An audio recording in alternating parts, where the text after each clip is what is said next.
Good evening, and welcome to What Clinicians Want to Know, addressing current questions related to novel treatment approaches for urothelial bladder cancer and prostate cancer. I'm Dr. Elisabeth Heath, and I will be your moderator for this meeting this evening. These are our faculty for tonight. We are splitting this session up to begin with bladder cancer, and I am joined on stage here with Dr. Terry Friedlander and Dr. Matthew Galsky. Names that you all know.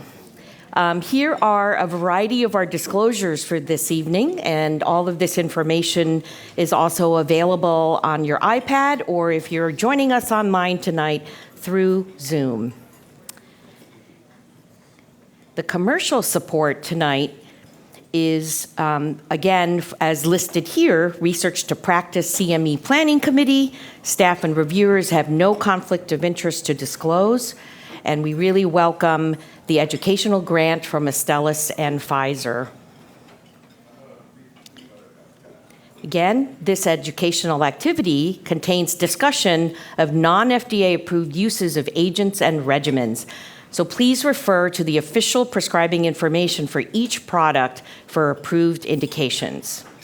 So, in order to make this meeting more relevant to participants, that's all of us and all of you, there was a survey provided to 50 general medical oncologists conducted earlier this month. And these questions that were provided during the survey will be asked to our esteemed faculty this evening. And the full survey results are on the iPads and available in the Zoom chat room for your viewing. And I find that part of the discussion tonight that's going to be very relevant for all of us in practice. So the agenda this evening, we are going to have 4 different modules. So really exciting because these are all relevant state-of-the-art changes and updates as you are learning along with all of us. Dr. Friedlander will begin talking about antibody-drug conjugates, especially in the frontline therapy for metastatic urothelial bladder cancer. Dr. Galsky, you're going to be talking about ADCs and relapse and refractory diseases. Later on, when our other 2 faculty persons are coming up, Dr. Armstrong will address treatment, intensification, and the AR pathway inhibitors in both non-metastatic and metastatic prostate cancer. And we will close out the evening with Dr. Agarwal talking about PARP inhibitors in prostate cancer. So, I think we are ready for Dr. Friedlander to take us away. All right. Dr. Friedlander? Thanks, everyone. Thanks, everyone, for attending here and online. It's really a pleasure to be here today to talk about really some exciting developments in the world of bladder cancer. The landscape for bladder cancer has evolved really rapidly. When I started my career, we essentially had one drug. It was platinum, and it had some activity. It still does. But as you can see, beginning in about 2016, we had 5 new checkpoint inhibitors. We had a number of new agents approved, small molecule inhibitors of FGFR, like erdafitinib, enfortumab vedotin in late-line settings, which Dr. Galsky is going to talk about, avelumab maintenance, sacituzumab govitecan actually was conditionally approved, accelerated approval, and subsequently has had withdrawn its approval. The 2 agents I want to talk about really in more detail really is enfortumab vedotin and pembrolizumab, the EV302 trial, and also we had an approval recently of nivolumab, gemcitabine, and cisplatin just recently as well. So, enfortumab vedotin is a Nectin-4 targeting ADC, and I just want to step back for a second and say, why are we looking at Nectin-4? What is Nectin-4? In fact, Nectin-4 was only discovered about 20 or 30 years ago. It's relatively recent. They're transmembrane cell adhesion molecules. Nectin-4 is overexpressed in embryology, and actually in adult tissues is not widely expressed. In cancers, it is highly expressed, and in bladder cancer specifically, but you can see here on the slide also in breast cancer and in some lung cancers have overexpression of Nectin-4.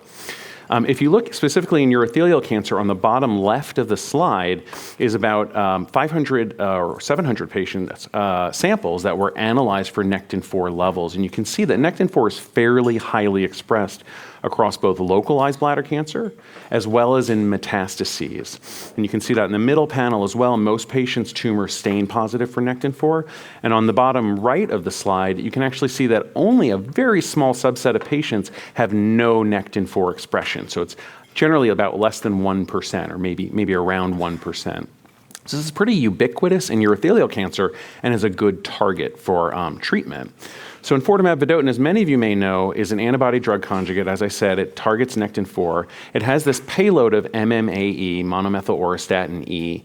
This is a microtubule stabilizer that by itself may be a little too toxic to give as free drug, but in combination is a good payload for antibody-drug conjugates.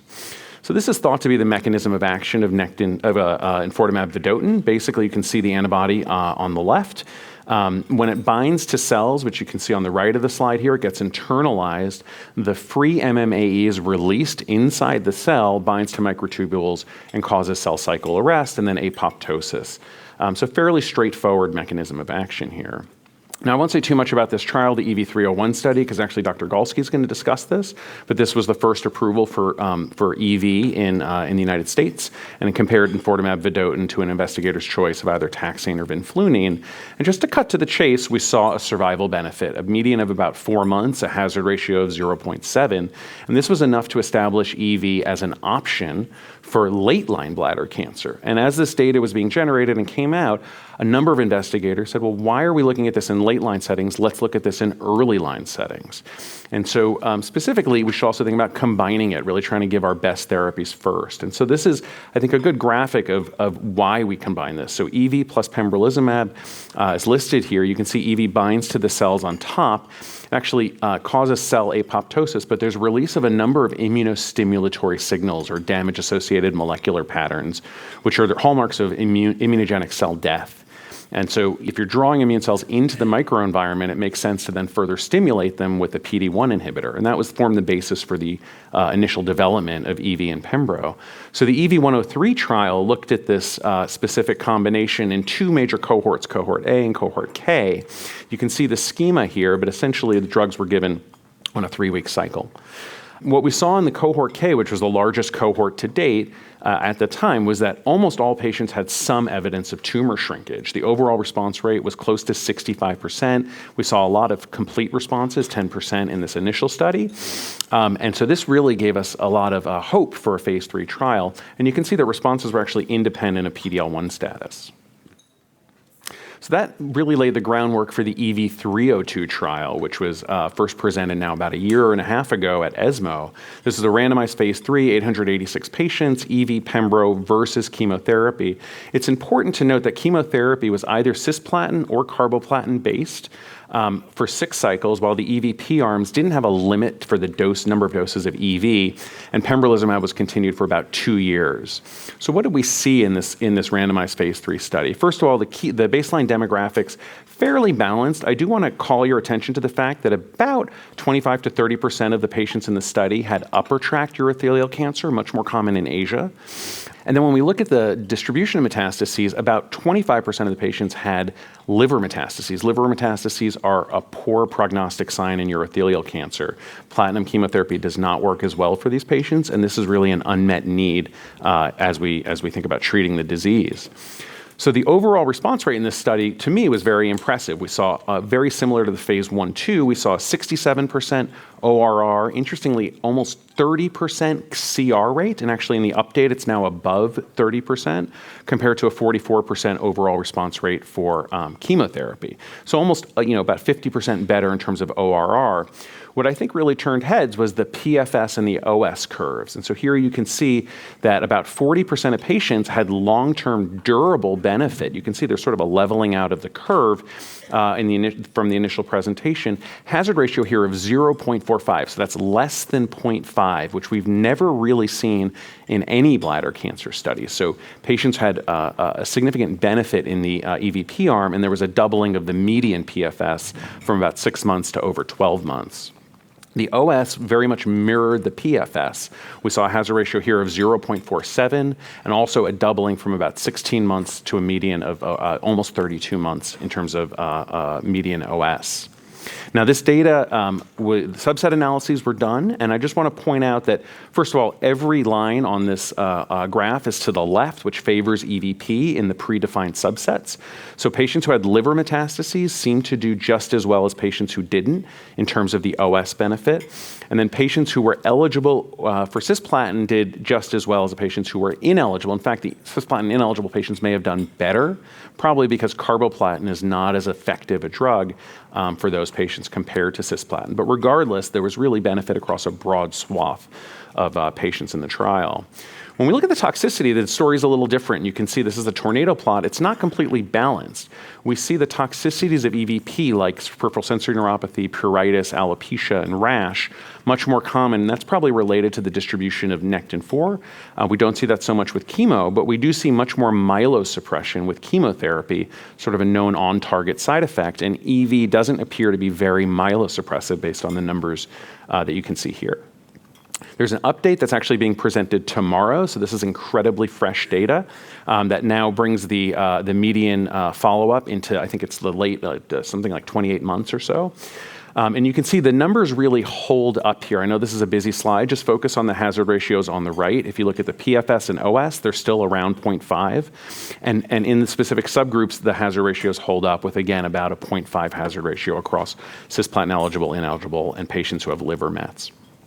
So the question is EVP the new standard of care? I would argue it is. The NCCN guidelines have listed EVP as the preferred regimen for patients with frontline metastatic urothelial cancer.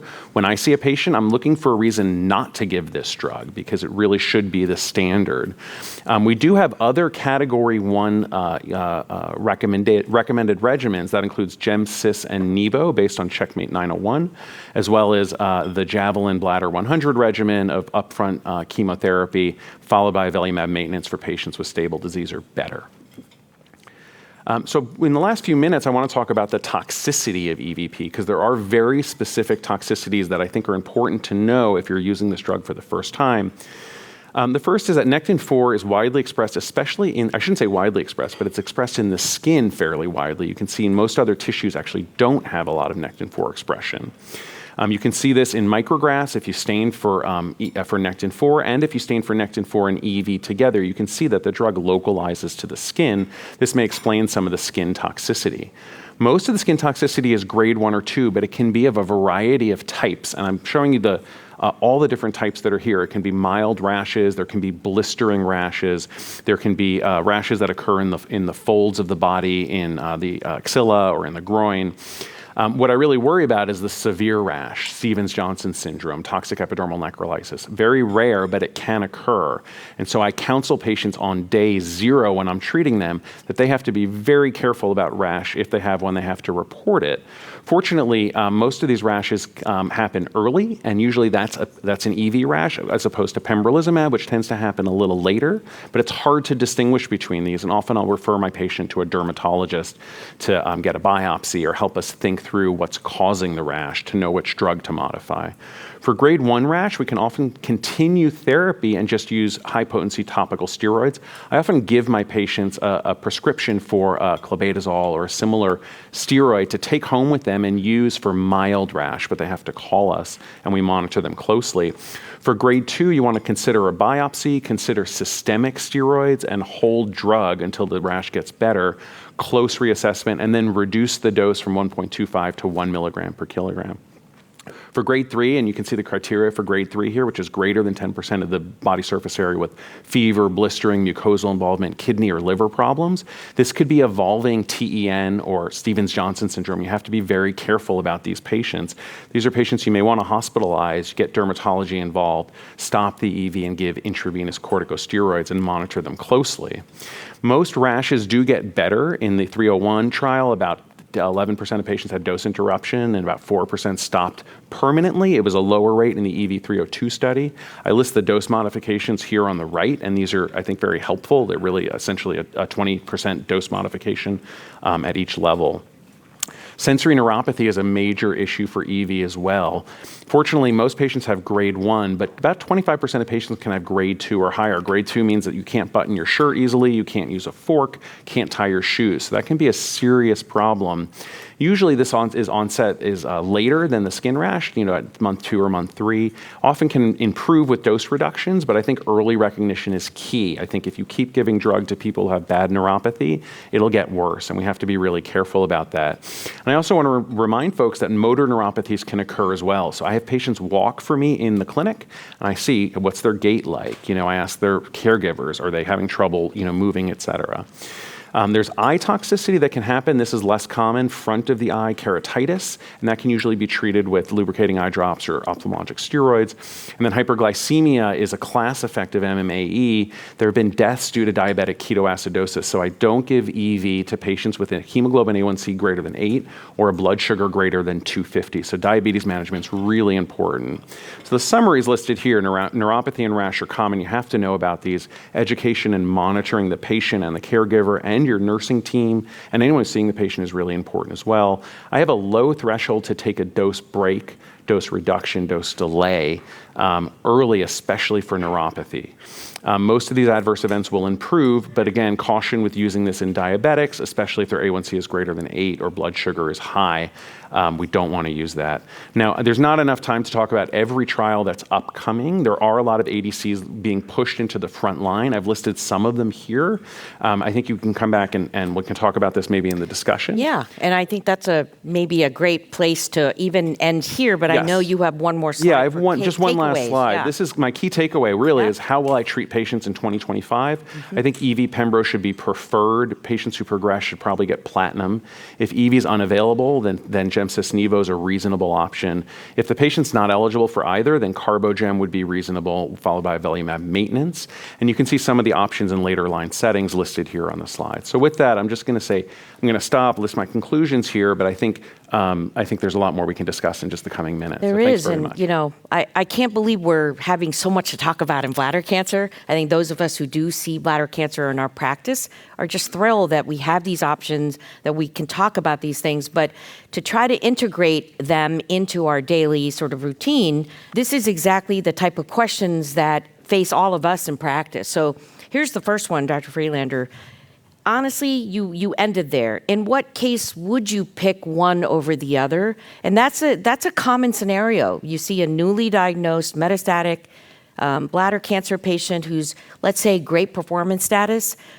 How do you decide? Yeah, so there are a number of factors. I actually think a lot about the toxicity of EV. So if a patient has bad neuropathy to begin with, it will likely get worse with EV. So we have to be cautious about recommending EV in those patients. I think carboplatin, gemcitabine followed by avelumab is a reasonable regimen for them. Cisplatin, maybe not so much. I think if patients have diabetes, as we've been talking about, with a hemoglobin A1C above 8, I avoid giving EV in those patients. I think patients with variant histology, I don't think we know as much about what to do for those patients. There's some data from the UNITE registry that suggests that responses to EV are not as good in patients with a variant predominant histology. And for those patients, I might give gemcitabine or I might give gemcarbo and avelumab depending on their tolerance. So those are kind of like 3 scenarios where I think EV is probably not the right choice for the front line. Well, the second question is one that faces all of us because as all of this was going on in the metastatic setting, adjuvant studies were also underway. What are your thoughts there in terms of how do you make a decision on what's next as first line if somebody has already received adjuvant therapy? Yeah, this is a great question. We don't really have great prospective data looking at this. In kidney cancer, there have been 2 randomized phase 3 trials that show that giving a second PD-1 agent after a first is not effective. We probably shouldn't be doing that in RCC. Is that true for bladder? I think maybe yes. There was some data presented also through the UNITE registry that looked at the activity of EVP in patients who'd already had a prior ICI, immune checkpoint inhibitor. The response rate was about 40%, which is what you would expect from enfortumab vedotin by itself. Yeah. So I'm not sure we get a lot out of giving the second agent, the pembrolizumab. I've done it. I still do it in some patients because, if you really believe that there's immunogenic cell death and that EV and pembrolizumab have some sort of actual synergy, hard to prove, but there might be a rationale to do it, but we need the studies and the prospective data to understand it. How about you, Dr. Galsky? That third bullet, that's another patient type that we see in our practice. What if they're just in general ineligible for IO? What do we do with EV? So we certainly have data for EV in the frontline setting in cisplatin-ineligible patients, and we have data for frontline platinum-based chemotherapy and switch maintenance, in second-line EV. Right. And so I think both of those are options. Of course, for our patients with metastatic urothelial cancer, we do try and optimize the number of potentially effective regimens that they might be able to receive. So ultimately, that question oftentimes is not a matter of which, but it's a matter of when and what you're going to use first. But both classes of drugs play a role.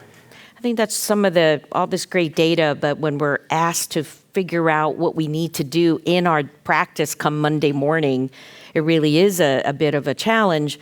And here's a classic sort of scenario I think that faces us from this also terrific question from one of our survey respondents. You have an 81-year-old female who's frail, presented with some urinary retention, 8-centimeter mass, and oh no, it's a large mass with squamous features. The TMB score is 6. MRI showed the tumor invading into the suprapubic bone. Bone biopsy was negative. CT showed some small lung nodules, the dreaded just little bits everywhere and not big enough to biopsy. What should we do at this point? Is there a recommendation? And Dr. Friedlander, what are your thoughts here on this sort of this is scenario? a really good question because it's not super clear what the right answer is. We say frail, but what does that mean? Does that mean she's using a cane to walk in the clinic, or is she in a wheelchair and not able to walk? So we don't really know that. For the very frail patients, I still use pembrolizumab monotherapy as a frontline option. I've had a few successes there, but the overall response rate's only about 20%. So you have to really counsel the patient that the likelihood is that they won't respond to single-agent pembro. I've also started in patients like this low-dose EV, so EV 0.75, as a sort of a test dose. And I actually tell the patient that we're going to try this and see if it works. And so I really try to have an informed discussion with them. I'm a little concerned that there's squamous features because that UNITE data that was presented at ESMO recently, and I think it's being updated at this meeting, suggests that EV is not as effective in patients with squamous histology or squamous variant. So that makes me a little concerned. I guess, I'd have a discussion about pembro mono versus pembro plus maybe a reduced dose EV, see how they tolerate it, and then make a decision on day 8. Yeah. Dr. Galsky, thoughts? Yeah, I think this is a patient where really discussion about goals of care is required and what's the tolerance for treatment-related side effects versus achieving a response. Yeah. This patient needs a response to treatment for palliation. They have a large primary tumor. They're going to get into problems with bladder outlet obstruction and renal failure, probably pain from involvement of the bone. And so the likelihood of a response to single-agent pembro is not zero by any means, but it's low. Yeah. And you probably only have one shot at trying to decrease the tumor burden. And so I think for someone who's informed and really wants to use the regimen that has the most likelihood of benefit, this strategy of using potentially a little bit lower dose EV makes sense. Well, and I'll ask you, Dr. Galsky, we've had conversations, you and I, about what to do with this concept of MRD or minimal residual disease that's honestly facing all of us. So, we know molecular testing is in the space of bladder cancer really almost every day because of other drugs that can respond, especially in the FGFR pathway. But how are we using MRD to figure out, do we use it to stop? Is it a measure that's consistent enough? It certainly is a struggle in my own practice. What are you doing? Yeah, I don't think we could use it to stop. It's a good research question. There have been proposals to design the very study that's being, that's addressing the question raised here. But there are challenges to doing that. So I think it's interesting, but certainly not ready for prime time. I think from a practical standpoint, the question becomes, why do you want to stop? And that might sound obvious, drug-related toxicity, cost, et cetera.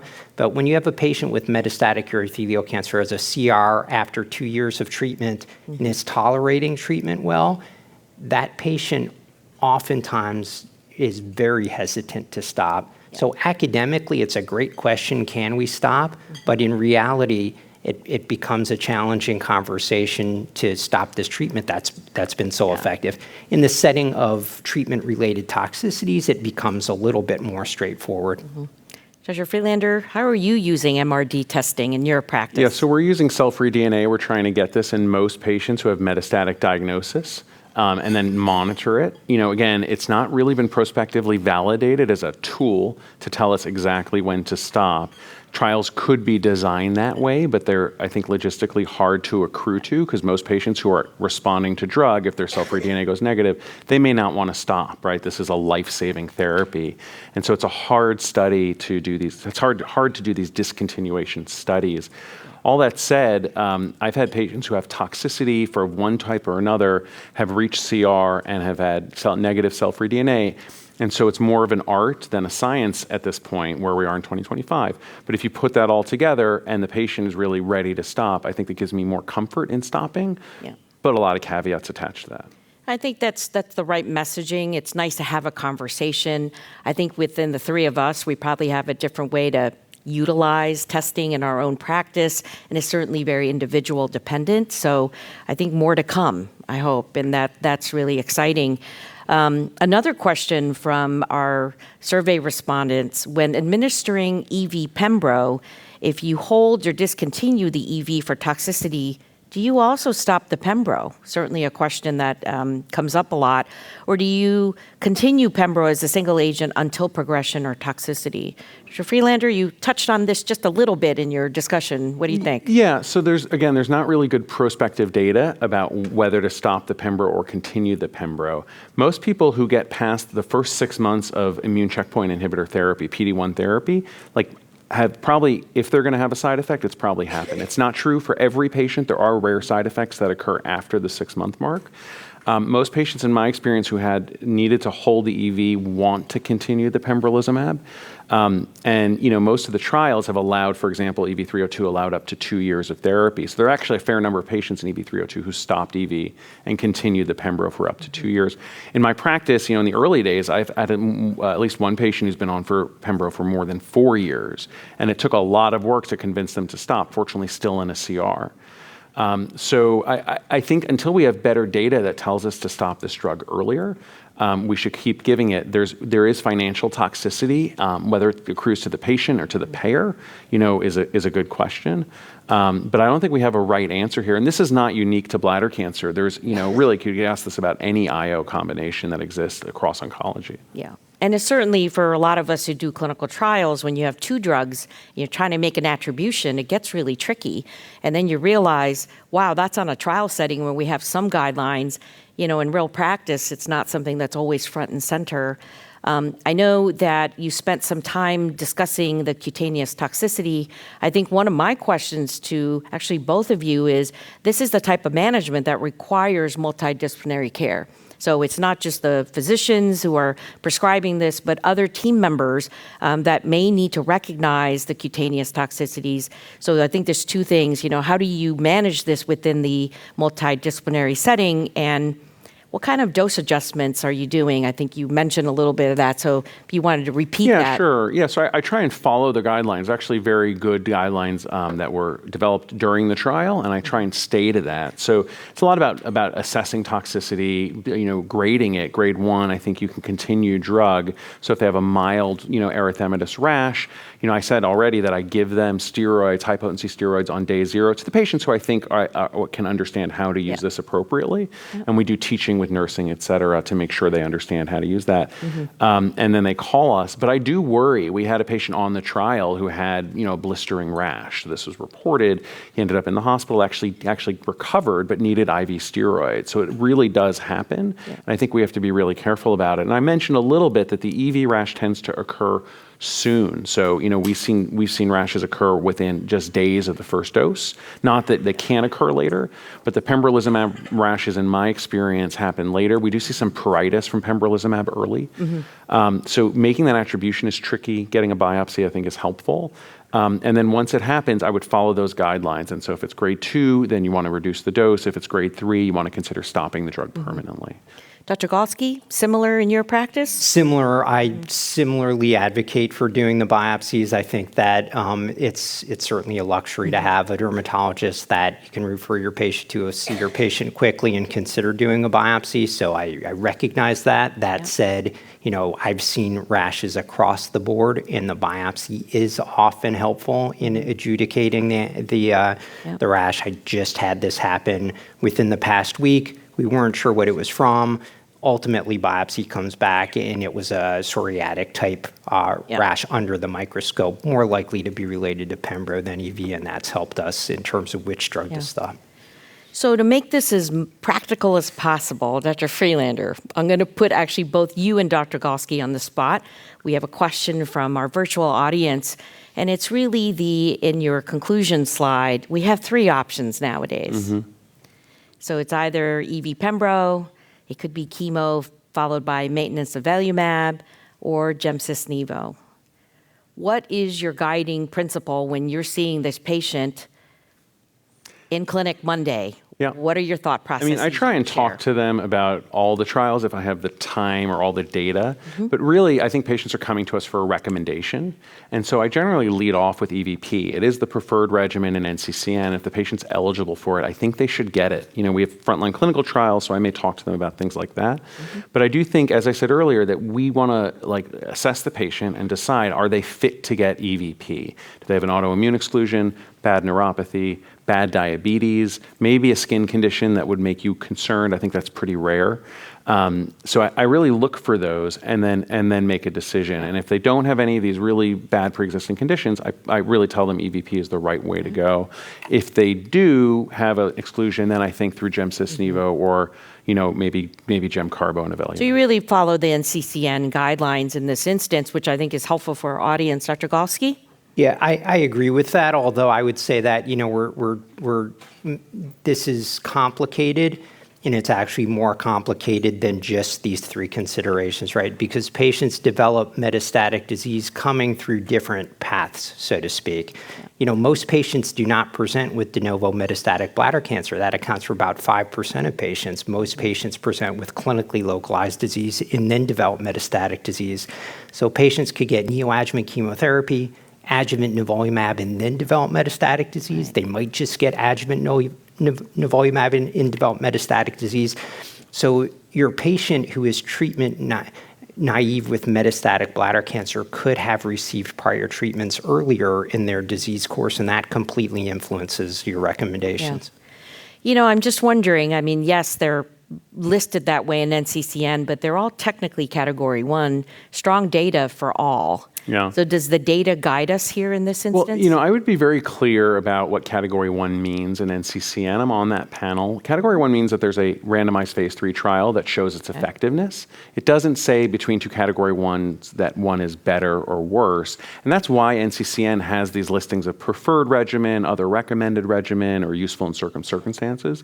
And I think that's why you see the splay where EVP is preferred, because if you look at the totality of the data, the OS data, and ORR, the data is quite strong for EVP. It's not to say that it's not strong and the other regimens aren't beneficial. I've had patients have durable responses to avelumab as well. But I think that we have to be careful about how we interpret that. Well, I think that's a helpful discussion. It's nice to have options. And I think here we're going to move on to learn about the evidence that backs the use of ADCs in relapsed or refractory metastatic urothelial, and sort of a next step from our earlier teachings from Dr. Friedlander. So, Dr. Galsky? Thank you. So Dr. Friedlander alluded to this already. This is the EV301 study, really the first phase 3 study in bladder cancer testing in ADC. It was an ADC versus investigator choice chemotherapy, docetaxel or paclitaxel, mostly in the United States, vinflunine, of course, a novel zinc alkaloid available outside of the United States. So a randomized study. Remember, this occurred after enfortumab vedotin had accelerated approval in the United States based on single-arm studies and response rate endpoints. So this was the definitive study. And one of the reasons that I'm showing this after Dr. Friedlander already showed it, because we have longer-term follow-up data. And what I want to point out here specifically is that, we think about this tail on the curve with immune checkpoint blockade. We think about the sort of profile of immune checkpoint blockade, maybe response proportions that are not the highest as a single agent, but very long response durations and potential durable responses. And I was somewhat surprised with antibody-drug conjugates, what we ended up seeing in terms of their profile. I thought that maybe less toxicity, similar activity to the other drugs that we had available in terms of cytotoxic drugs, but clearly that's not the case, both from a toxicity standpoint, but from an efficacy standpoint as well. So if you look at the progression-free survival curves here, look at the number of patients who are out at 2 years, slightly more than 2 years, without progressing. These are patients who've already received chemotherapy and immune checkpoint blockade. So a subset of patients do have durable disease control with single agent enfortumab vedotin, and then you can see the survival data with longer-term follow-up holds up quite well. So ADCs are here to stay in bladder cancer, and now we start thinking about what's the next target. And HER2 has been studied in bladder cancer for a long time. There's decades of studies showing or testing anti-HER2 based approaches, really trying to target the kinase activity of HER2 or using naked antibodies directed against HER2 in bladder cancer, really showing limited to no activity. So this target really was felt to maybe not be the best target in bladder cancer after all of that experience. And it's certainly been revived in the antibody-drug conjugate era because we know that HER2 is overexpressed in a subset of bladder cancers. And even if we don't completely understand the relevance of signaling downstream of HER2, it is a pretty good target for selective delivery of cytotoxic agents. And so when we look at HER2 expression in bladder cancer, surprisingly, if you look at the literature, it's across the board. Like you can find papers saying it's 5%, and you can find papers saying it's 90%. There are multiple reasons for that. This is one of the better older data sets that we have because it was one of the few data sets where HER2 was actually assessed centrally in the context of a clinical trial. And for those of you who remember this was an active cellular therapy directed against HER2. It was the HER2 version of Provench. And this was an adjuvant study. And in this adjuvant study, patients with bladder cancer after radical cystectomy were potentially eligible based on HER2 expression, so there was central assessment of HER2. And you can see the distribution either based on the primary tumor assessment or the lymph nodes, HER2 expression based on immunohistochemistry. And you see that about 80% of patients have at least 1+ expression, and then the 2+ and 3+ is a little bit different based on primary or metastatic disease. We think that HER2 may be a little bit higher expression in metastatic lesions. This is a more contemporary data set. This is Sloan Kettering experience. And the numbers line up pretty well. Only about 20% of patients have 0 expression on their tumors. But one of the reasons for showing this is that with next generation sequencing being done more and more routinely, we're picking up HER2 mutations and HER2 amplifications, and those actually correlate pretty well with HER2 overexpression at the IHC level. So you see the 3+ in the stacked bar chart, and you see that among the patients with HER2 mutations or HER2 amplifications, most of those patients have HER2 overexpression at the 3+ level based on immunohistochemistry. One of the challenges with HER2, of course, is that all expression isn't created equally. So there are, as many of you know, different scoring algorithms for breast cancer and gastric cancer because the patterns of staining are different in those two different malignancies. And in bladder cancer, it's also different from those two malignancies. So in bladder cancer, you tend to see membranous circular expression, but it tends to be patchy. And so that has some potential implications not only for testing, but for antibody-drug conjugates as well, particularly for the linkers. And so we don't have a specific scoring system for HER2 in bladder cancer right now. Some studies have used breast. More recently, most of the studies are using the gastric algorithm. What I was mentioning about the linkers is that if you have patchy distribution of your target and you give an ADC that has a non-cleavable linker, then you're probably not going to get a lot of bystander effect, and so you might have limited activity. And that's actually what's borne out with TDM1. We have 2 studies with TDM1 in bladder cancer. They're pretty small studies. One study showed no activity at all. The other showed a little bit of activity. And so maybe there is something to this concept that, that you need this bystander effect with a cleavable linker. The 2 drugs that I'm going to talk about, trastuzumab deruxtecan and disitamab vedotin, both have cleavable linkers. So they're both ADCs directed against HER2. One of them is a trastuzumab-based antibody.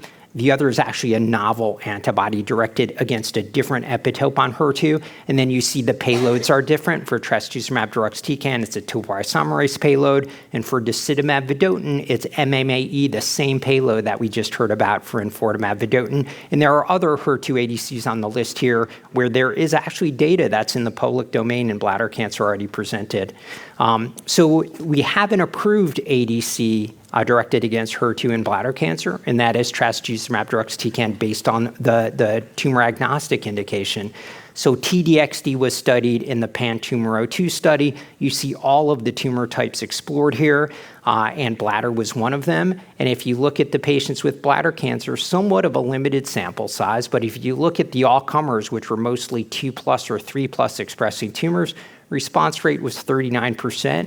And in the 3+ group, which is a small sample size, 56%. These are patients who were treated already with standard treatments for bladder cancer. And so a respectable response rate in that heavily pretreated population. If you look at the whole study, you see that in this experience, there does seem to be some correlation between the level of HER2 expression based on IHC and the likelihood of response. So potentially a biomarker that helps us identify who's most likely to respond. When that was looked at in terms of time to event data, you don't see that much difference between the 2+ and the 3+, but remember, these are small sample sizes. Trastuzumab deruxtecan has a somewhat unique side effect profile.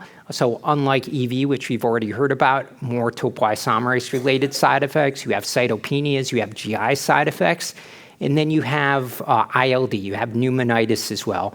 ILD is not common, as you could see on the slide here, but it is potentially serious, and it is an adverse event pretty much from every ADC that we give, but more common with some than others. So this is something that we look for when we treat patients with TDXD. I mentioned that HER2 mutations occur in bladder cancer, and HER2 in trastuzumab deruxtecan has been studied in a basket study in patients with mutations as well, so separate from IHC overexpression, enrolling patients based on the presence of mutations, in part because of the correlation with overexpression. And there were patients with bladder cancer enrolled in this basket study as well. You can see the activity in these plots, and you can see the relatively small urothelial cancer cohort, but most of the patients treated in that cohort had some regression of tumor on trastuzumab deruxtecan. So something to think about when you do next generation sequencing. You have a patient come back with a HER2 mutation or an amplification. Certainly that should trigger IHC testing if it hadn't already been done. The other HER2 ADC that I'm going to talk about is disitamab vedotin. Remember, this has an MMAE payload, same payload as enfortumab vedotin. So there's a pretty large experience with disitamab vedotin now because this drug has been developed in China for some time. And so this is the experience in China with disitamab vedotin pooling 2 phase 2 studies with pretty similar eligibility criteria. So this is the experience in patients who were mostly heavily pretreated with metastatic urothelial cancer with either 2+ or 3+ expression of HER2. And you can see that the response rate of 50% in this population, again, pretty high for a heavily pretreated population with some deep responses there. We even see activity in 1+ expression, as you can see in this smaller cohort, and even a little bit of activity in patients with HER2 0 expression, which really highlights the fact that there probably is some inter- and intratumoral heterogeneity in expression, and probably depends a little bit about on where the biopsy comes from.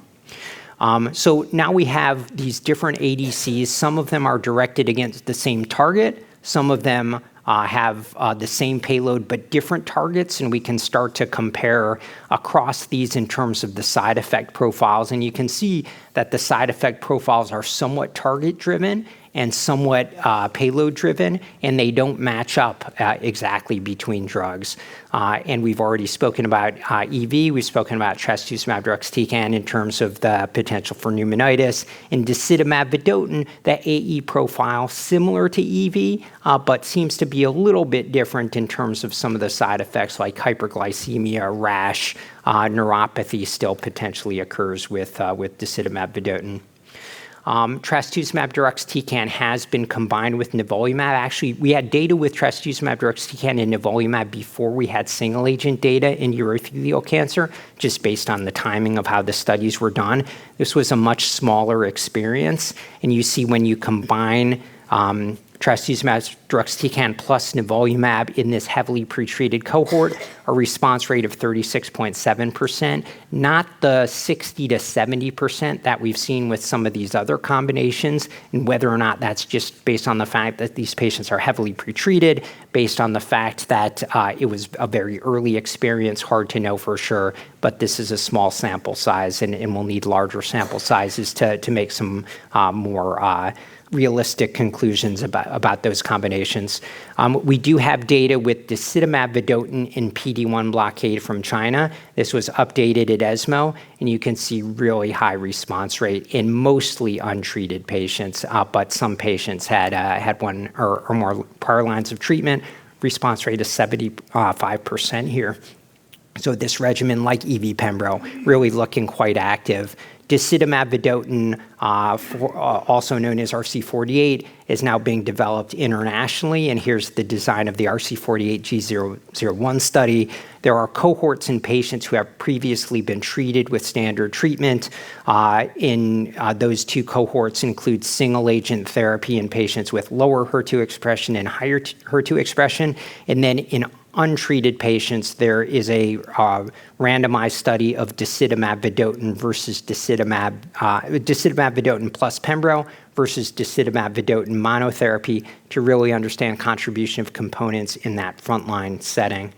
And we have some preliminary data from the safety run-in of that study presented at ESMO this past year with a response rate of 66.7% with disitamab vedotin plus pembrolizumab. So lining up really with what we're seeing with DV plus toripalimab based on the studies done in China.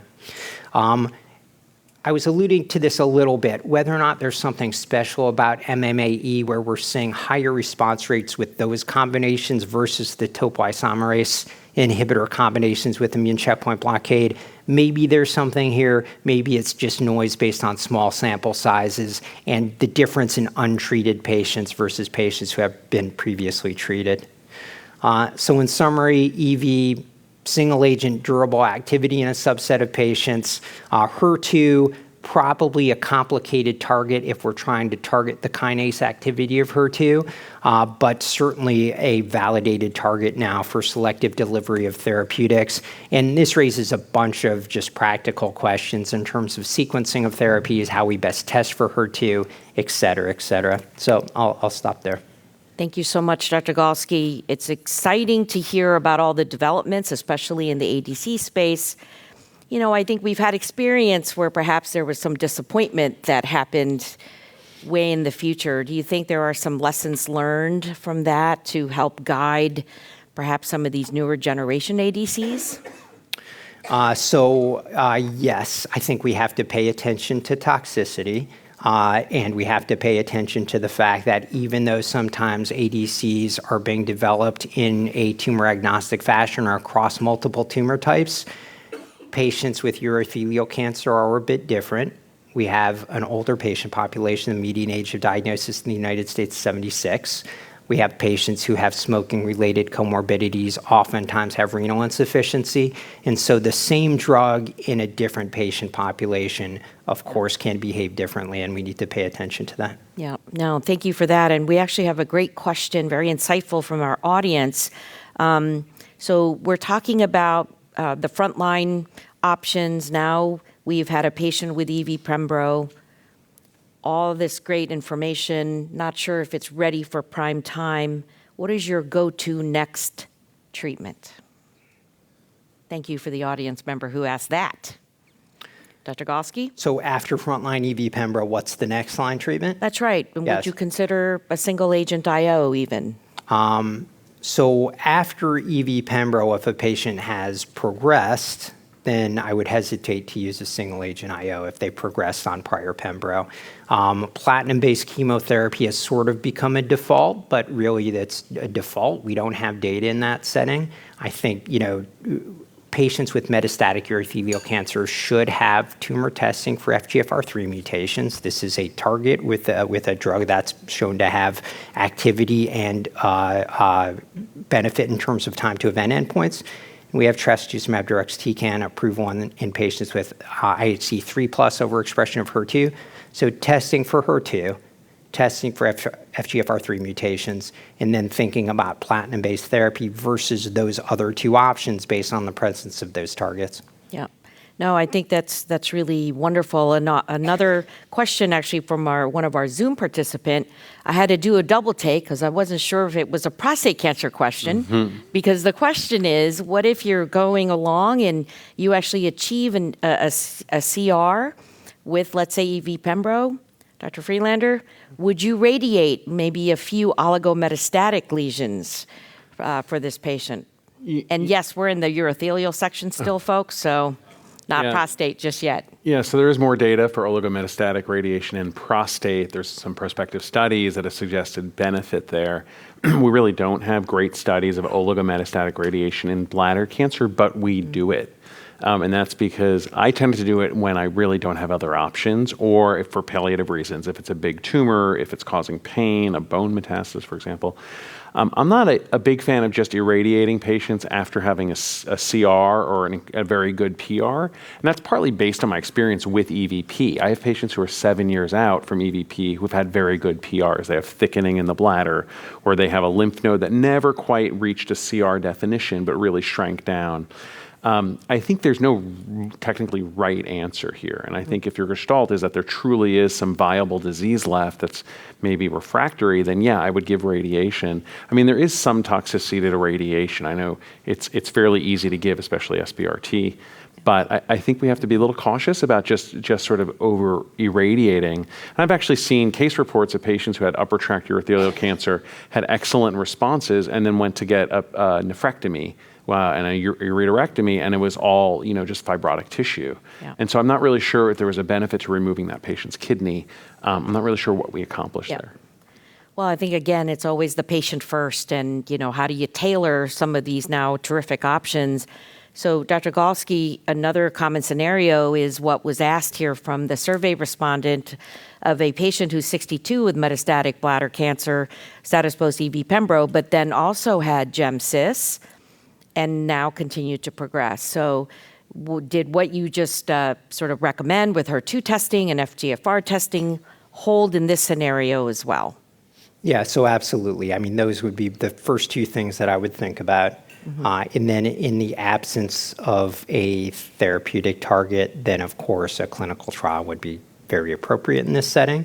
And in the absence of available clinical trial for a patient who wasn't eligible for a trial, if you look at the curves from EV301 with taxane-based chemotherapy, there are patients who respond to taxane-based therapy. It's a small subset, and that certainly warrants a discussion about risk versus benefit. But this is still a treatment in our armamentarium. Yeah. Well, and I think that's, again, the second question. Do you ever want to re-challenge with EV? And I'm not sure in exactly what context that is, but I think as the neoadjuvant data sort of ramps up in this scenario, is this something you'd consider again, Dr. Galsky? Yeah, so what I think in, this gets to that question about re-challenging with IO as well. So first, I view re-challenge differently in a patient who's received these treatments in the perioperative setting versus received them in the metastatic setting and progressed on treatment. So if you progress off treatment, that's different to me than if you progress on treatment. And of course, the timing might matter a little bit. Yeah. But one of one of the pieces of data that has informed my thinking about this a little bit are these patterns with ctDNA in the large colon cancer experiences. And in colon cancer, in patients who have MRD testing on adjuvant therapy, there are really these three patterns of change, right? There are patients who have clearance of ctDNA. There are patients who don't clear at all. And then there are patients who have transient clearance. And transient clearance to me means that some patients treated in the adjuvant setting have a response to treatment. They're just not cured. And that doesn't necessarily mean that they're resistant to that drug if they progress off of it later. And so I think going back to a drug that someone hasn't progressed on is a reasonable thing to do. Dr. Friedlander, I think that third question is something that sort of puts two of the things that I've asked you earlier, which is, okay, well, what if you're already on avelumab maintenance because you've gone down that way? Is this something you then would jump in and do EV Pembro? Is EV alone sufficient? Yeah, I mean, we don't really know the right answer here. You know, if you read the textbook, if you look at guidelines, it says EV monotherapy as a third-line agent. Although the approval for EVP is broad, it's not limited to the frontline setting. We obviously need better data to tell us what IO does after IO. I mentioned some of the retrospective data that suggests there's not a lot of benefit to giving the pembrolizumab. There's probably not a lot of harm either because the patient's already been exposed to IO. So if they're going to have an IO-related side effect, they've probably already had it. There is financial toxicity to adding pembrolizumab for what may be a long treatment course. So I talk about this with the patient. You know, sometimes they're helpful in guiding this. Sometimes, you know, patients are not equipped with, I mean, we don't have the knowledge, so I shouldn't expect the patient to have the knowledge. So it's sort of a discussion with the patient. And I've done both. I've given EVP after IO, even though I harbor a lot of doubts about the value of giving the pembro. We really need to have some kind of prospective data. It's going to take time to gather that. Well, I think that again shows that the three of us perhaps would approach each patient differently. So one of the big take-homes from conferences like this is data that's being discussed and shared should really be tailored to your patient in your practice with your team.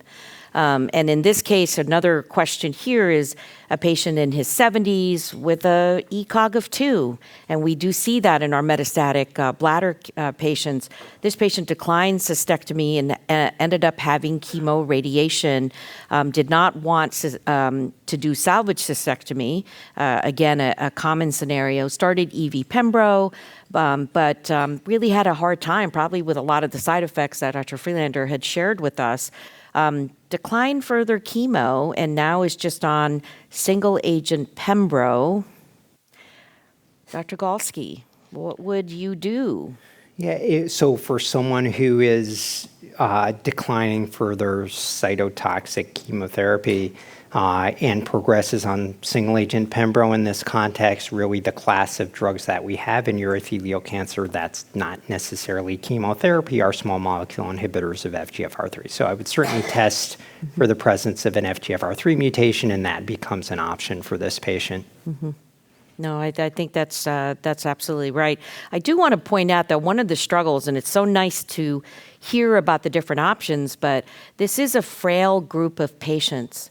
So the odds that we're going to make it past second line, Dr. Friedlander, did you want to comment on how not robust those numbers are? Yeah, I mean, I think I mentioned this earlier that, about half, well, maybe I didn't, but half of patients who have metastatic urothelial cancer never get frontline therapy. These are elderly patients. Maybe they're in a nursing home. They get diagnosed with advanced disease and go straight to palliative care.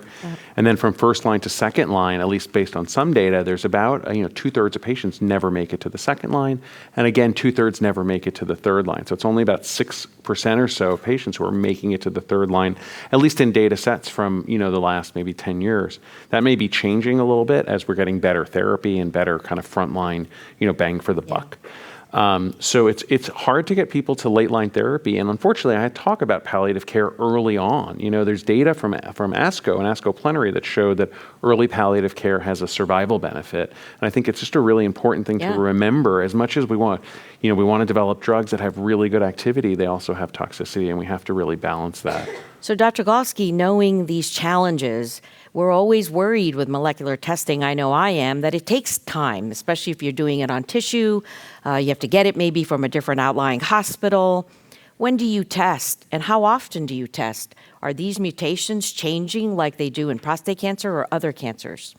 So the quote-unquote actionable mutation that we have in urothelial cancer is in FGFR3. That tends to be an early alteration that doesn't change. And so I don't test more than once. And, NCCN guidelines recommend considering testing for patients with stage 3B disease, so muscle-invasive bladder cancer, stage 3B disease, and then in patients, of course, frontline metastatic setting to test in that situation if you haven't already. One of the reasons for testing in that earlier stage is for the reasons that you bring up, because it takes time to locate the tissue, send it, and get the results. And so having that information in hand is quite helpful in decision making. Yeah. So Dr. Galsky, one of our questions here from our participants online is, what is the absolute minimum testing that you do? So let's say you just don't have access to molecular testing of the fancy types. Is IHC testing really good enough to be able to give a medication like trastuzumab deruxtecan? Yeah, so if we think about what ADCs do, they're designed to bind to targets based on protein expression. And so for an ADC, it sort of makes sense that IHC testing would be appropriate. I think the data is robust enough to use IHC for that specific treatment decision. Of course, you can't use IHC to make a decision about the presence of somatic mutation in FGFR3, at least not yet. There are some AI-based tools that might be able to increase our ability to know who has a high likelihood of having an FGFR3 mutation, but not there quite yet. Wonderful. Well, we can't get to all the questions, but as I remind the audience here and virtually, all of the slides are there, so please feel free to go back and look at perhaps some of your answers to these questions that are relevant to all of our practice. I want to thank Drs. Friedlander and Galsky. Let's give them a round of applause for all of their hard work. Thank you so much, and I'll have you gentlemen exit the stage, and I would like to invite Dr. Armstrong and Dr. Agarwal to join me as we switch to a discussion on prostate cancer. So we're switching gears. Now we're going to talk about prostate cancer, and we will have Dr. Armstrong start this next module talking about the evolving role of treatment intensification with AR pathway inhibitors for both non-metastatic and metastatic prostate cancer. Thank you. Go for it, Dr. Armstrong. And hi, Neil, and thank you for the invitation to be here with you tonight, and thanks to the audience for sticking with us. I know it's late, and some of you are East Coasters. So That's right. So I'm going to start us off with hormone-sensitive disease. It's one of the areas where prostate cancer has changed the most rapidly over the past 5 years. And we'll start with some of the major updates. So the major updates are moving into earlier and earlier settings where outcomes continue to improve with treatment intensification. We'll talk about the EMBARK data, which led to a recent FDA approval in the past year. We have extended follow-up, so we have long-term efficacy now from all of the ARP trials. That's now the preferred term, the AR pathway inhibitors. So we'll be talking about Stampede, Latitude, Arches, Enzamet, Titan, some of that updated data. And then we'll be talking about the newest kid on the block, darolutamide, from the ARANOTE and the ARASCENS trial. So a lot of data to share. I put it in as a summary slide here, to show you all the level 1 evidence that's been generated over the past 5 years that has led to both FDA approvals, NCCN guideline recommendations, and real evidence base to really show that treatment intensification for patients with metastatic hormone-sensitive prostate cancer is really the standard of care, improves survival. But I put at the top radiation to the primary. We can't forget about that. 5 years ago, radiation oncologists were really left out of the treatment paradigm when the general feeling was that the horse was out of the barn. The prostate cancer, once it had spread, the general feeling was that treating the primary did not benefit patients. And we learned from the STAMPEDE trial through randomization to treatment or not treatment that radiation does improve survival. And if you look at the hazard ratio for that low volume patient with synchronous disease, hazard ratio is 0.68. That's as good as our best systemic therapy. So we really have to put it right up there with our best systemic therapies. Now, whether treatment of metastatic sites can provide a similar survival benefit as treating the primary remains to be seen. That's going to be generated over the next 5 years. Now, enzalutamide, docetaxel, apalutamide, and abiraterone each have survival benefits with hazard ratios really similar to each other, 0.66, 0.68, very similar, all very robust. And if you look at the median improvements, the relative improvements, these are really testifying to a greater benefit when these ARPs are used early versus when they're used later. A survival benefit with early use suggests extra years of life instead of extra months of life. So I think patients can all value that approach. And it makes sense because one of the main mechanisms of resistance to androgen deprivation therapy is rewiring of the AR. The AR gets amplified and undergoes splice variants, genomic structural rearrangements, mutations, and these same drugs are just less effective in a rewired setting where there's more genomic instability, where there's more tumor suppressor losses, lineage plasticity, many other factors that limit the efficacy of the ARPIs. Now, doublet therapy as a minimum has become standard of care, and in my practice, I would say it's 95% of patients will get at least doublet therapy. It's never going to be 100%. ADT is probably reasonable. As Tanya Dorff had a very elegant discussion today, that there's that bucket of patients that are very elderly, frail, where ADT, even intermittent ADT, may be reasonable for some of these patients. But most patients want to live longer. They can tolerate the ARPIs, and they should be offered that. Now, at the bottom, I put the 2 triplet trials that have dedicated evidence showing that ADT, ARPI, and a taxane, docetaxel for 6 cycles, extend survival over ADT plus docetaxel. So not testing docetaxel over an ARPI, but rather that triplet combination, each showing survival benefits predominantly in the synchronous high-volume patient population. So a very simple algorithm that Dr. McManus and I published in JCO is a nice separation by disease volume, with disease volume based on conventional imaging, CT, MRI, and bone scan. The ECOG charted criteria for high-volume disease means visceral metastases or 4 or more bone metastases, with at least 1 being outside of the central skeleton. So that's high volume. And then within high volume, you have synchronous or metachronous disease. Synchronous means de novo. It's presented at the same time as diagnosis. Metachronous means relapsed after local therapy. So obviously, treating the primary is most important when you have synchronous disease and when you have low volume disease. And triplet therapy is going to have a greater evidence base for the high volume patients that have a worse prognosis. Doublet therapy is scattered throughout all of these. And really, the preferred ARPI is going to be based on comorbidities, preferences, costs, toxicities, and drug-drug interactions rather than comparative efficacy at this time.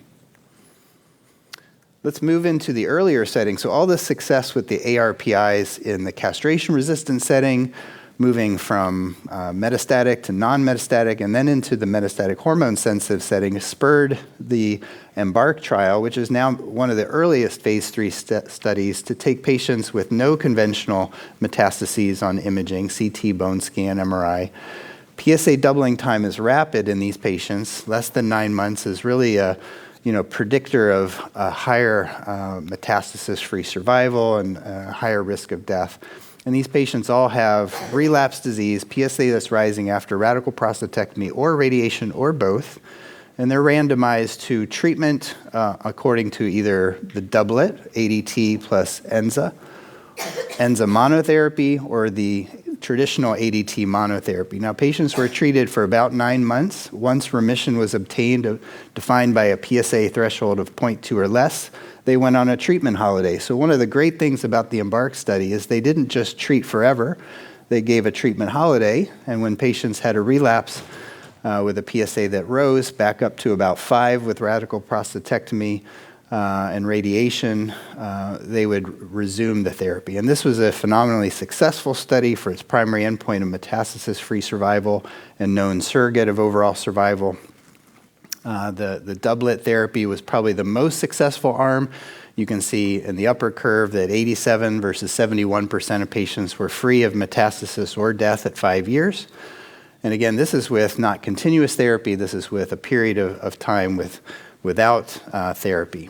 And I show on the right the median duration of treatment suspension. So the enzalutamide combination with ADT was about almost 21 months that patients spent on their first treatment holiday, where they were able to stop treatment and not have to resume. So that is a valuable time that is worth communicating to patients. Now, enzalutamide monotherapy also got FDA approval based on this. You can see that it was also more successful than ADT monotherapy.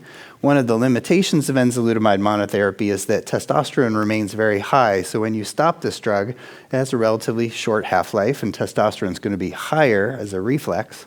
And so that treatment-free interval when you stop enzalutamide is going to be shorter. You can see on the right-hand side, it's only 11 months. 11 months is still a good treatment interval, but it's not as good as 20 months. So you just have to counsel patients. And if patients have a contraindication to ADT, or they don't like ADT, or had intolerance to ADT, enzalutamide monotherapy is a reasonable option, with the downside also being the side effect of gynecomastia, which is about 30 to 40% of patients, which is not a side effect with the doublet.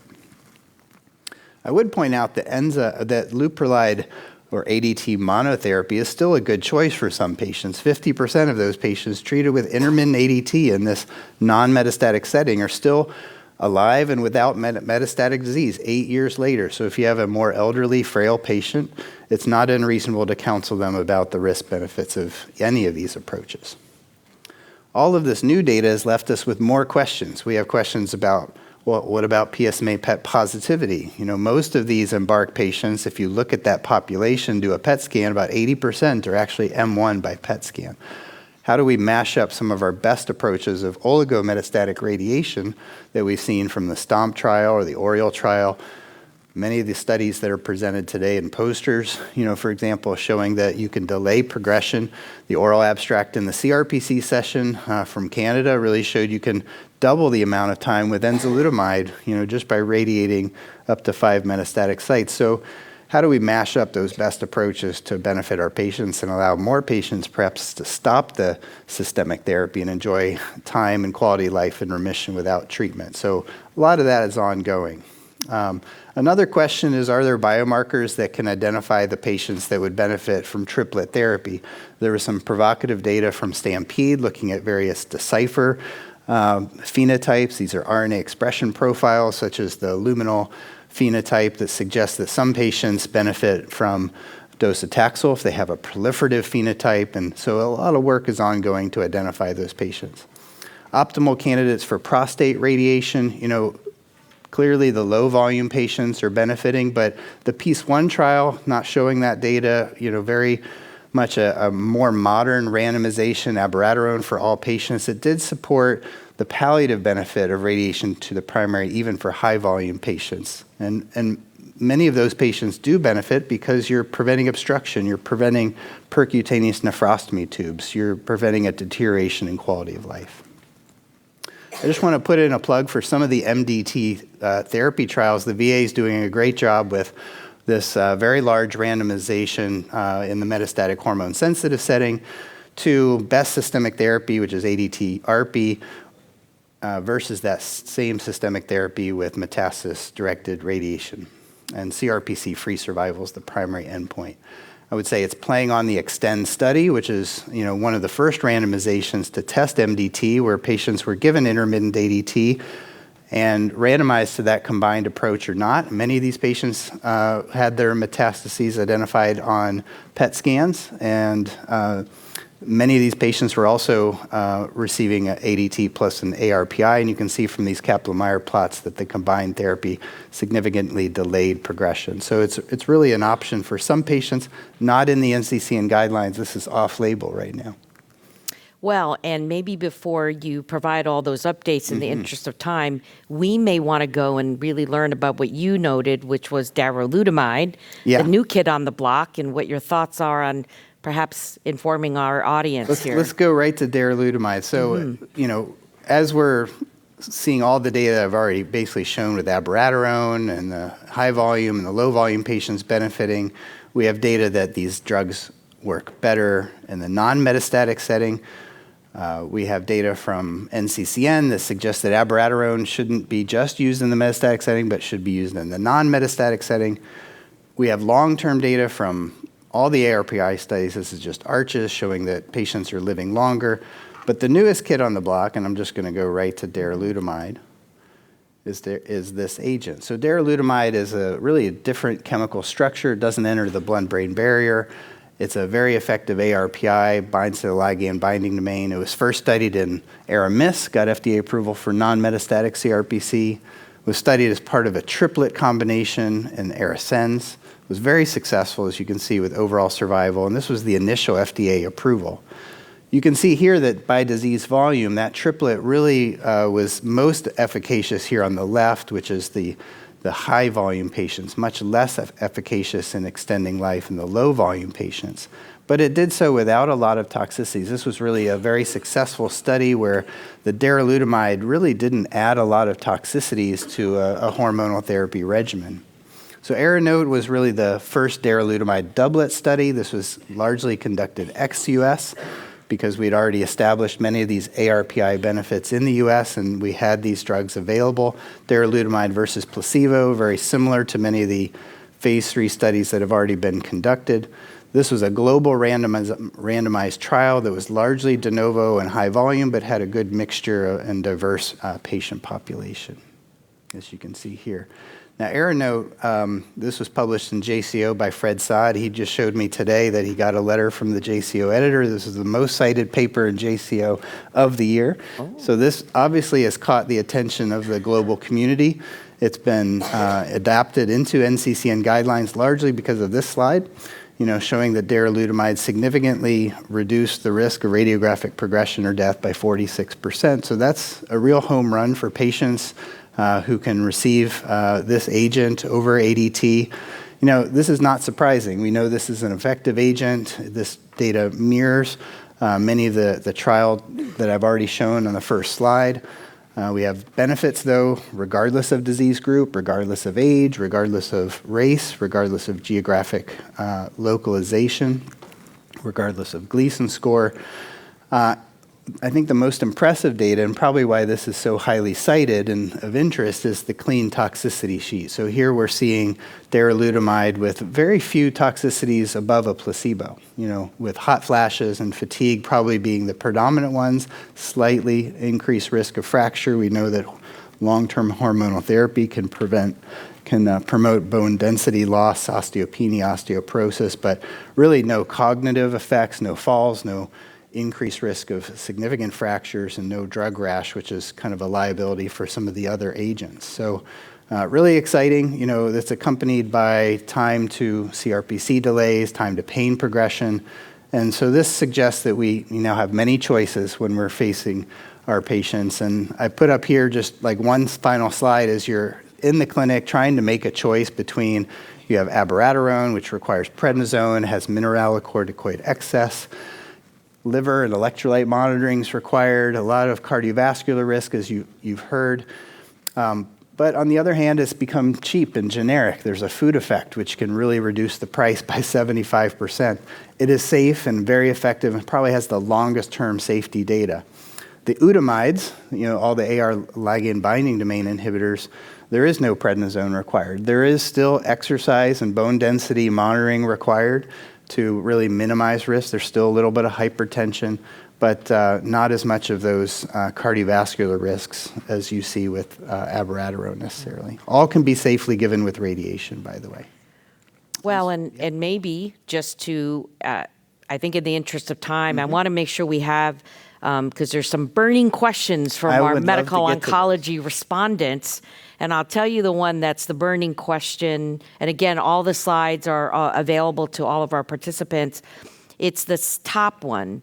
When are you going to use single-agent enzalutamide, Dr. Armstrong, versus double?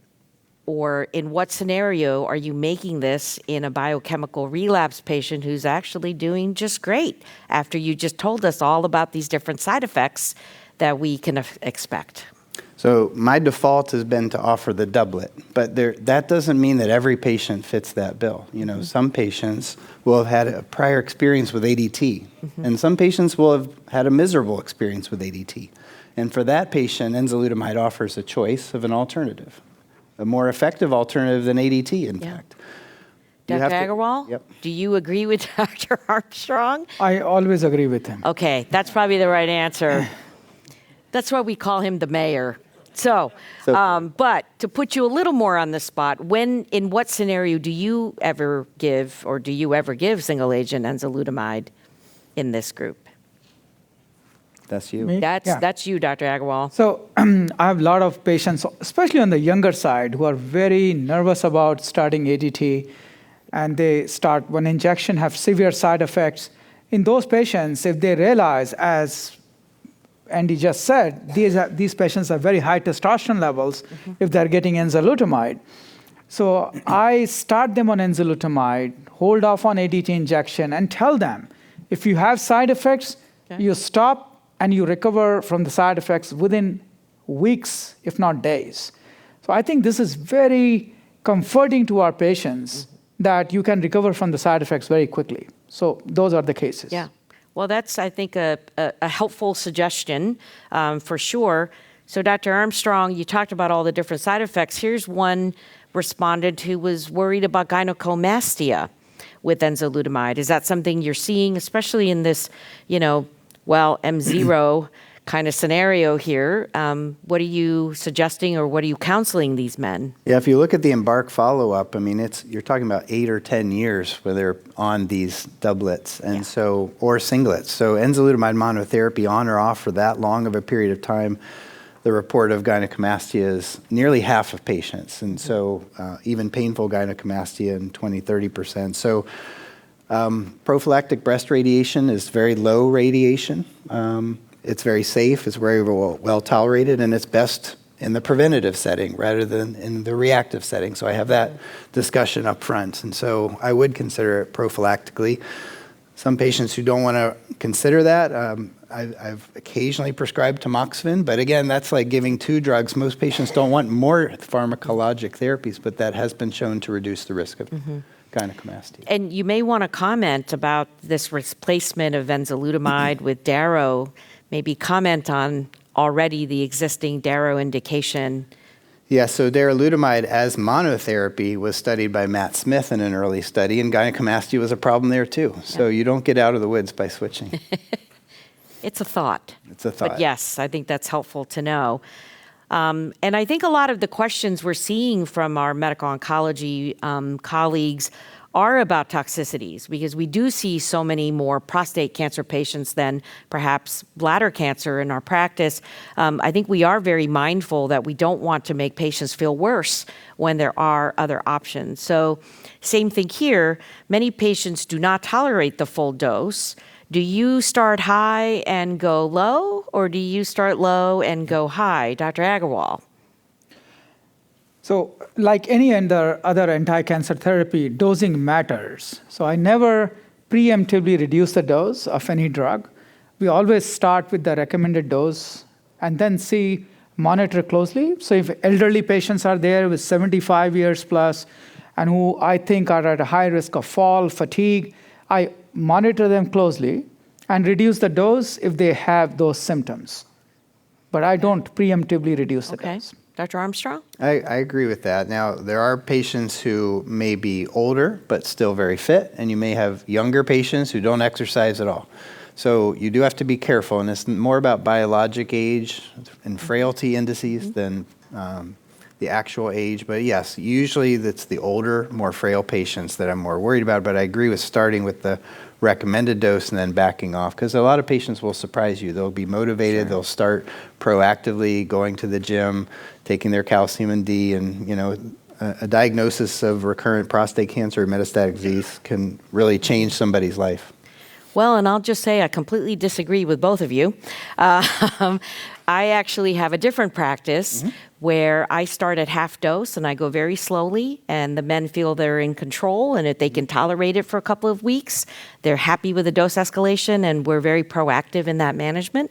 In the past, when I used to start at full dose, and the minute they don't feel well, they just don't want to come back to it. So I think here's a little bit of the art of medicine, knowing who you're serving, your patient population, and in that case, I think having different experiences that many of us who do see a lot of prostate cancer patients is really helpful.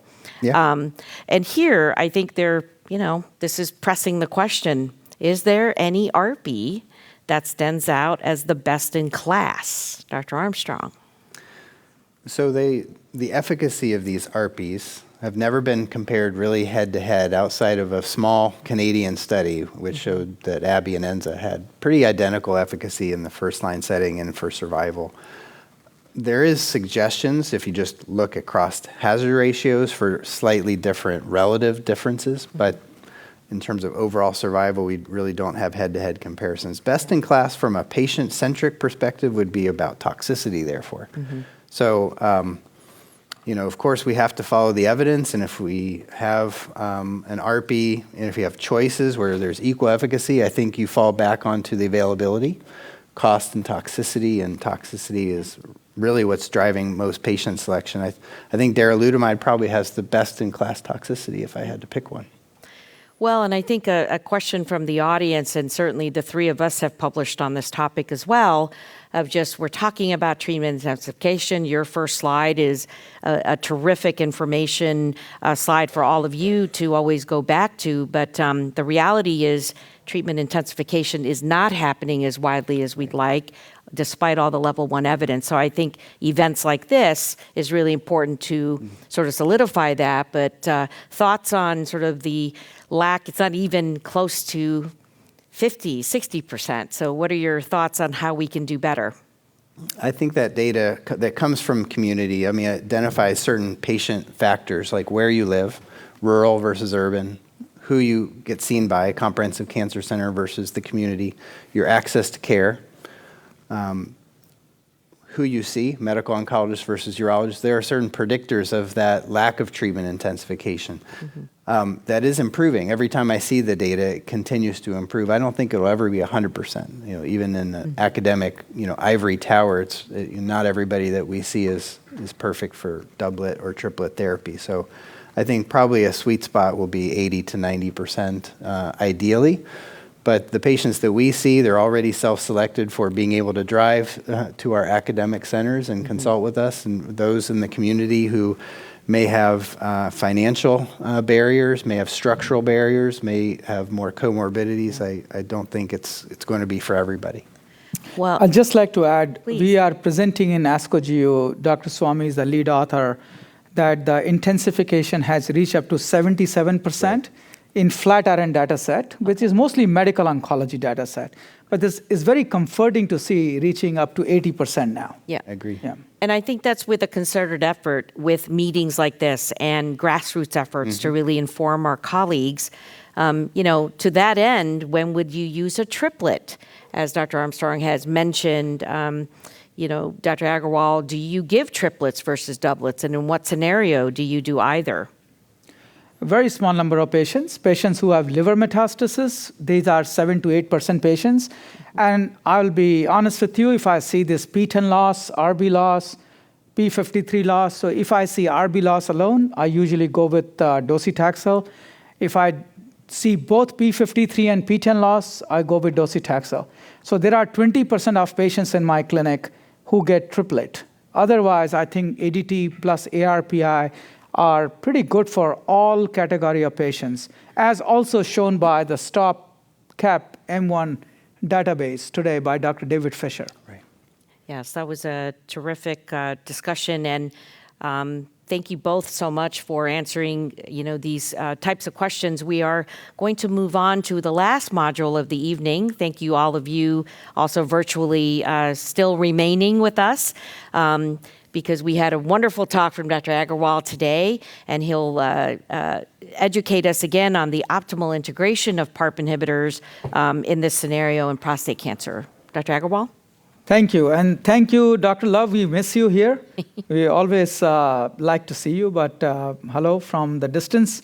And to all those hundreds of attendees on the Zoom call, we'll try to keep it as interesting as possible.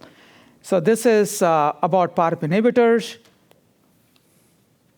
So this is a learning objective. We want to know the biological rationale for combining these two drugs, phase 3 trial data, results from phase 2 BRCA data or BRCA trial, and then ongoing trials. Before I move to the discussion of PARP inhibitors, we have seen questions this morning like, what is the utility of this doublet, enzalutamide plus talazoparib, when most people have received ARPI in the past? And I wanted to show this picture, which partly was addressed by Dr. Armstrong, that many of the patients do not develop mCRPC from MHSPC. In fact, de novo MHSPC or synchronous metachronous HSPC only happen in less than 10% patients in the US, and then 20 additional % patients develop MHSPC from metachronous disease, where vast majority of patients we see in the community by our community colleagues get PSA recurrence after localized radiation therapy or surgery. They get intermittent ADT, continuous ADT, and then slowly develop mCRPC. There is another, and of course, we see a lot of MHSPC patients who do not get ARPIs. Fortunately, that proportion is increasing in number.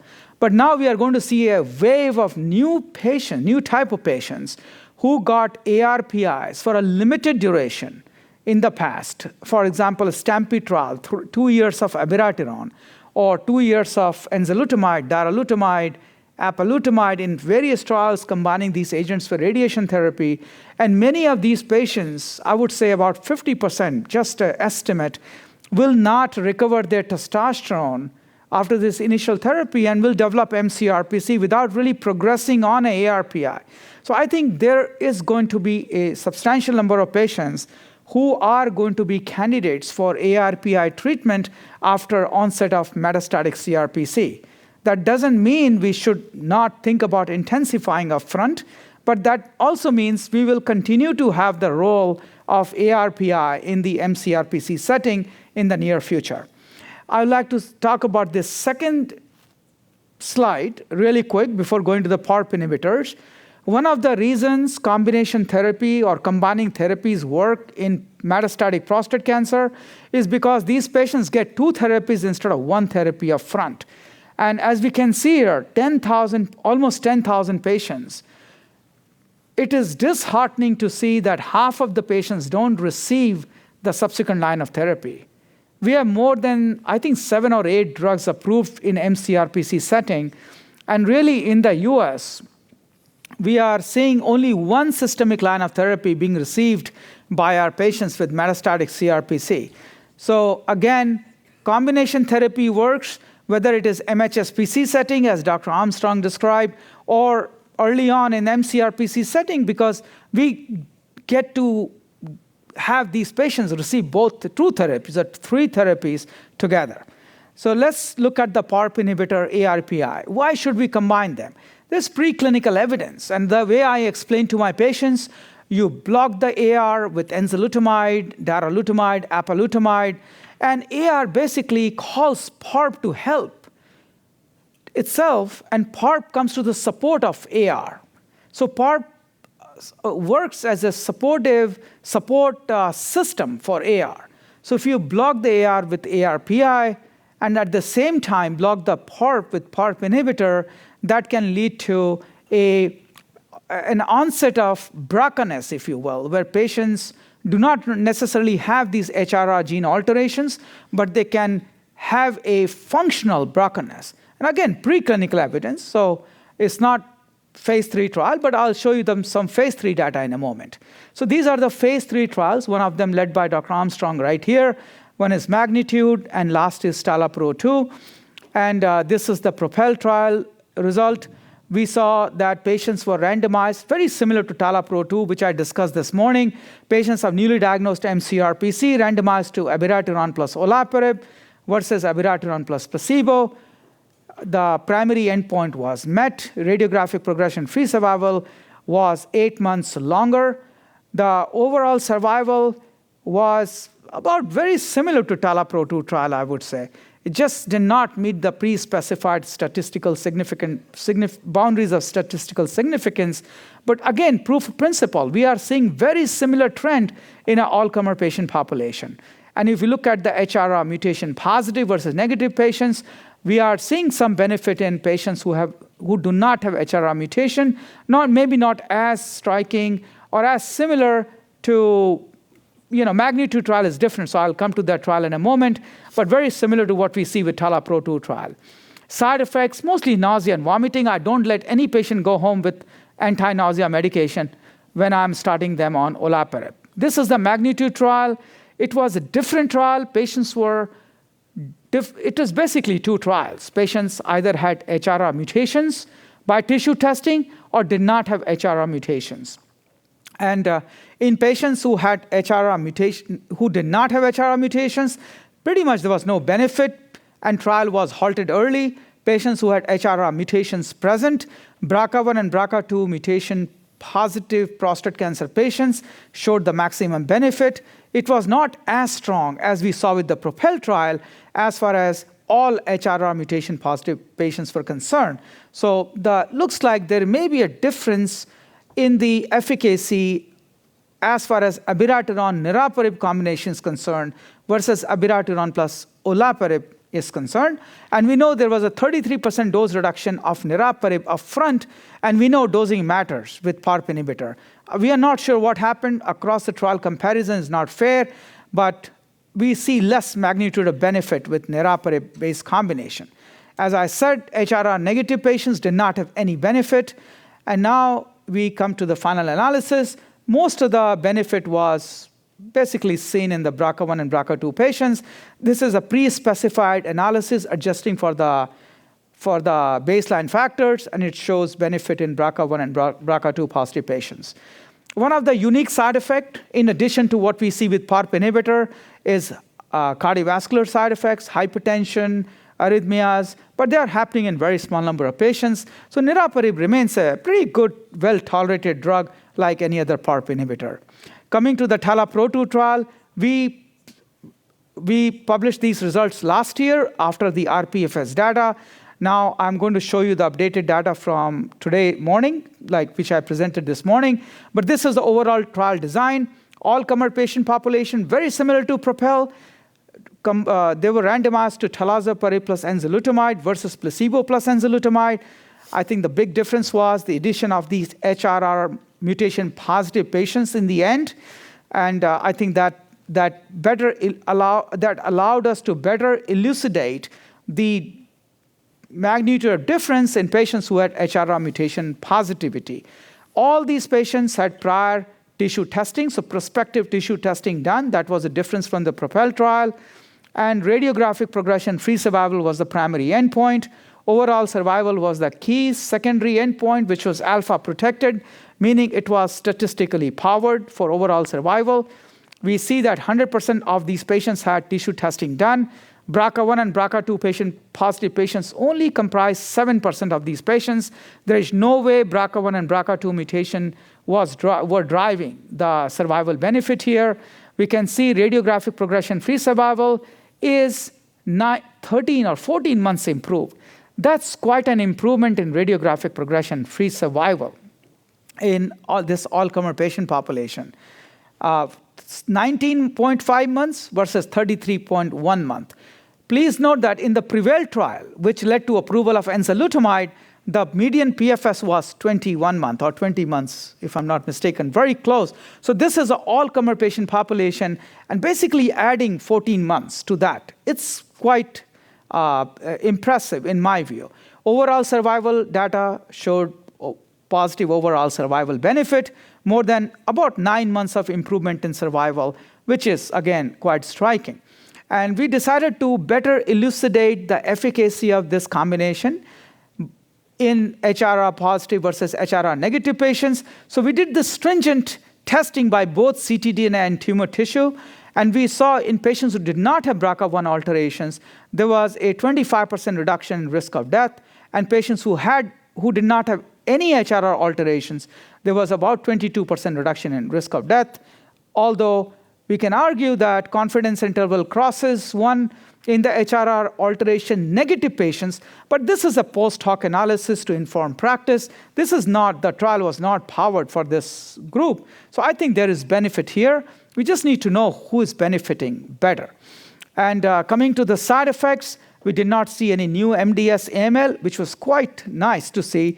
And I'd really like to bring your attention to management of side effects. These patients, 49% patients had grade 1, 2 anemia. And anemia, mostly grade 3 for anemia, happens 3 to 4 months after starting treatment.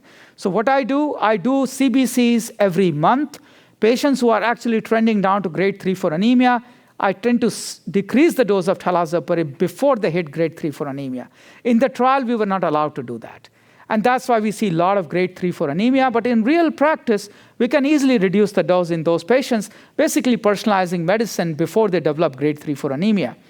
Now, if you look at median duration of treatment with talazoparib, that's 20 months.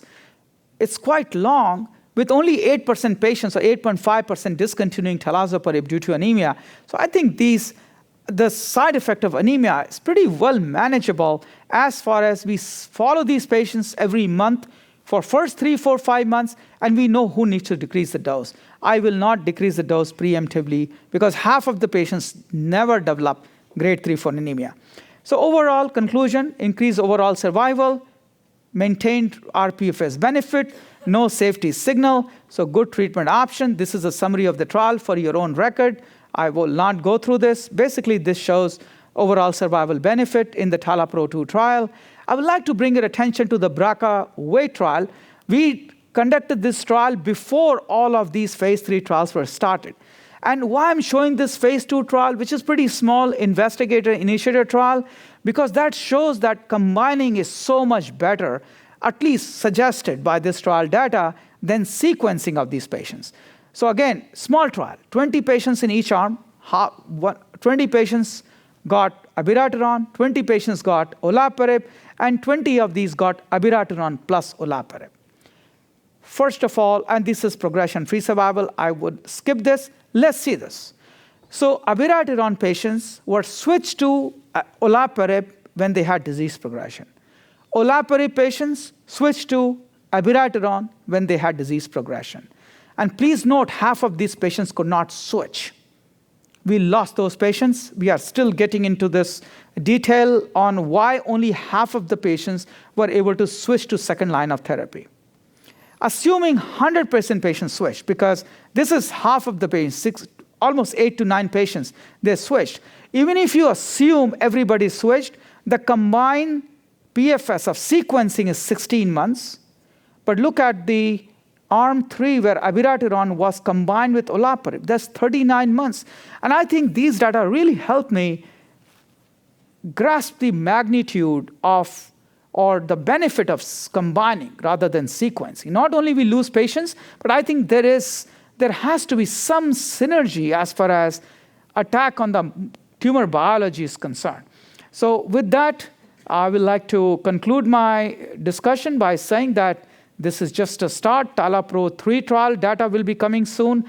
Amplitude trial data will be presented. These are hormone-sensitive trial, and I think it is a matter of time before we start talking about these agents in the hormone-sensitive setting. These are the 3 trials. This is the EvoPAR Prostate 1. This is using a new drug, saruparib. And then, of course, my take, all of these patients need NGS testing because there are implications on the family, implication on the patients, and difference in magnitude based on what kind of mutations they have. So it is very important that we do continue to do NGS testing regardless of result of TALAPRO-2 trial or the PROPEL trial. Thank you very much. Fabulous. Wow, thank you so much. And I think many of us who were there at your discussion this morning are trying to really figure out how to integrate that in our practice. As sort of the second bullet here, there's a lot of discussion and even a recent meta-analysis that took all of those studies that you were talking about and trying to figure out, depending on what particular gene was actually mutated in the HRR family, that you would get different responses. I think this audience knows BRCA2 is clearly the driver, but the question here from our respondent was, well, what do we do with PALB2 and what do we do with ATM, which has been a lot of hand-wringing? So I'm going to rephrase that question of, do we need to do any hand-wringing at all, Dr. Agarwal, or are we just going to say, well, we tested and here's this and everyone gets a doublet? Yeah, I think magnitude of difference is much higher in BRCA2 and BRCA1, followed by HRR positive patients. There was a hazard ratio of 0.62. Which is like 40% reduction. If you exclude BRCA1 and BRCA2 mutation, we still saw survival benefit in that post-hoc analysis.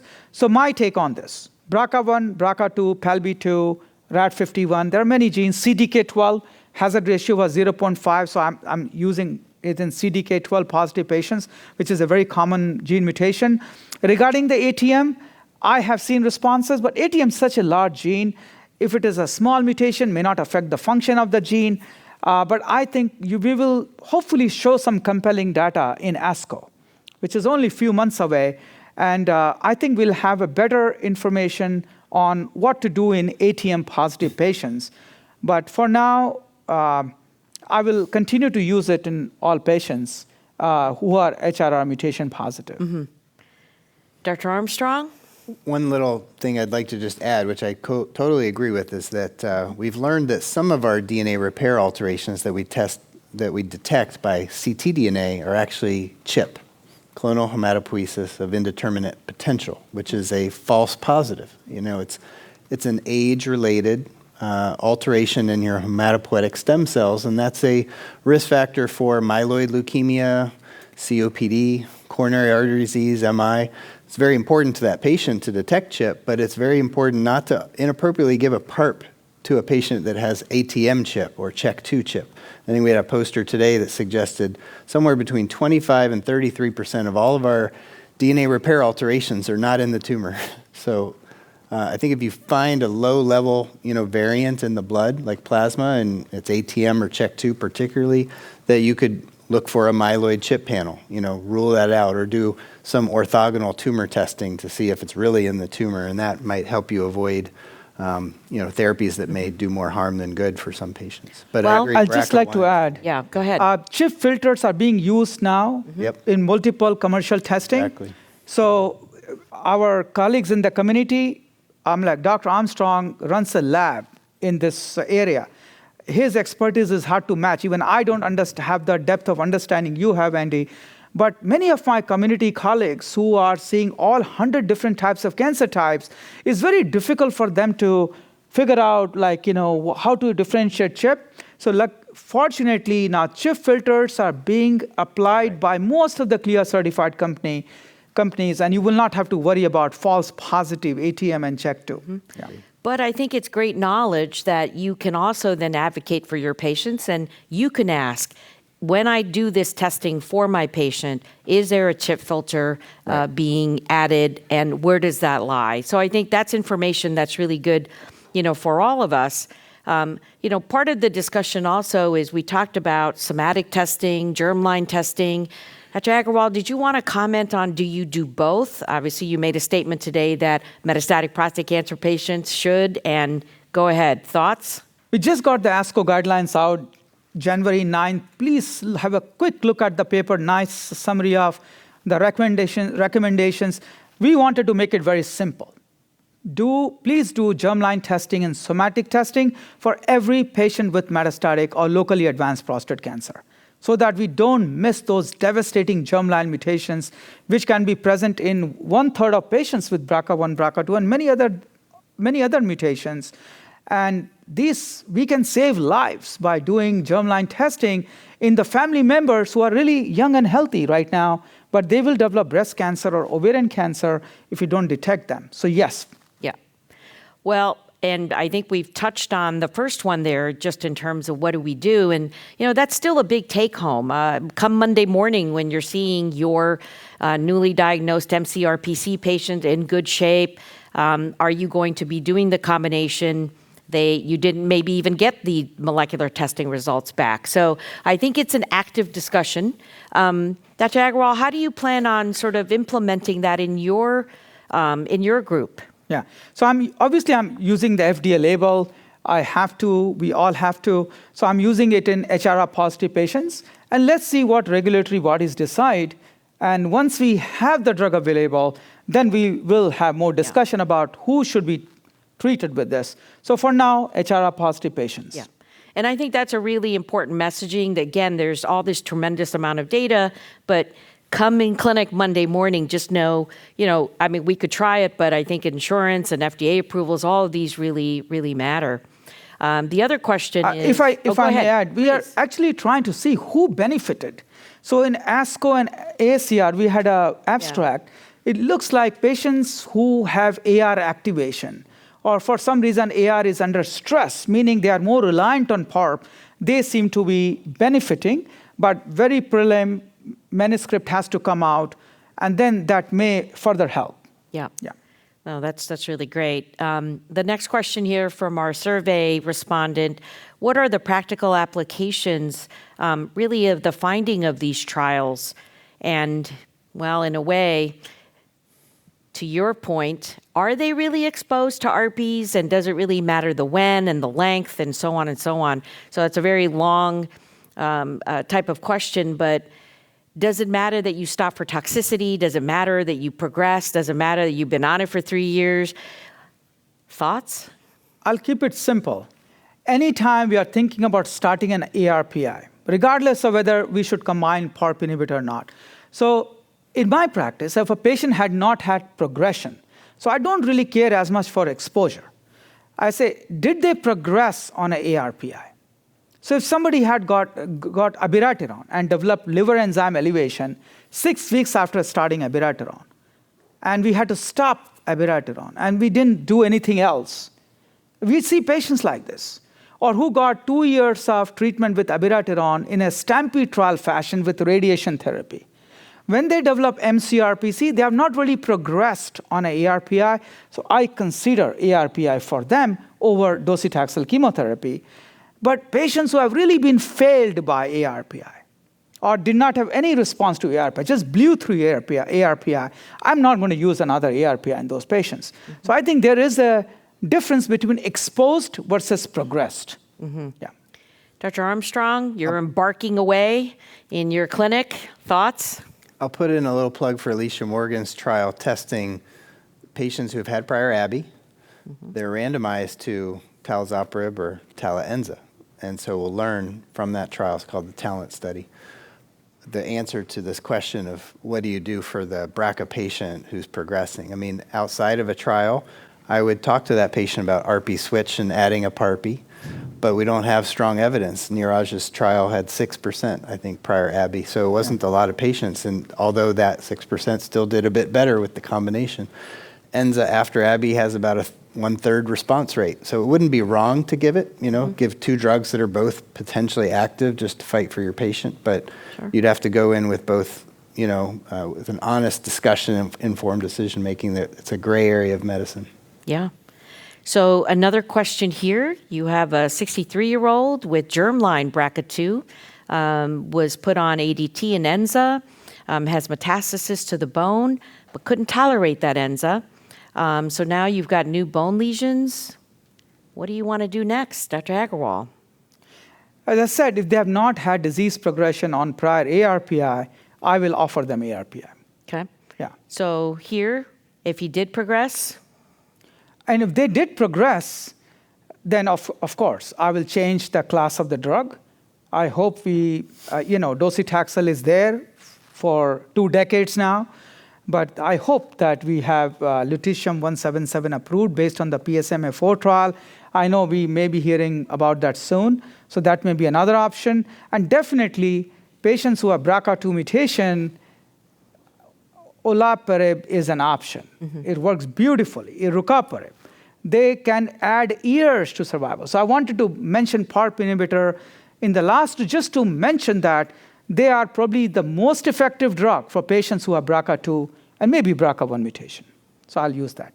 Okay. Dr. Armstrong, should we think that the BRCA study is adequate to think about sequencing or combination?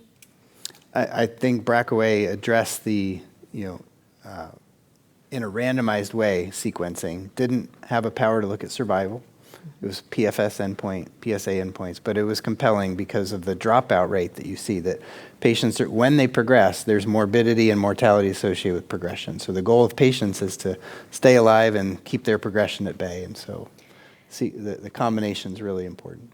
Well, and I think as we've seen, especially Dr. Agarwal on your slides, we now have lots of choices for PARP inhibitors, either alone or in combination. How do you pick?